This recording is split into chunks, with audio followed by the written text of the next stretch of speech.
మా కీరవాణి గారు విశ్వంభర కోసం పాటల్ని కంపోజ్ చేసే ప్రక్రియ మా ఇంట్లో ఏర్పాటు చేసుకున్నాం. అది జరుగుతున్న సందర్భంలో మాకు పాత రోజులు గుర్తుకొచ్చాయి.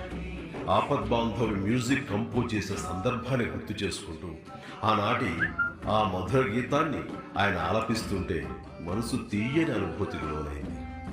దాన్ని మీతో ఇలా పంచుకోవాలని మీ ముందుంచుతున్నాను. Please enjoy.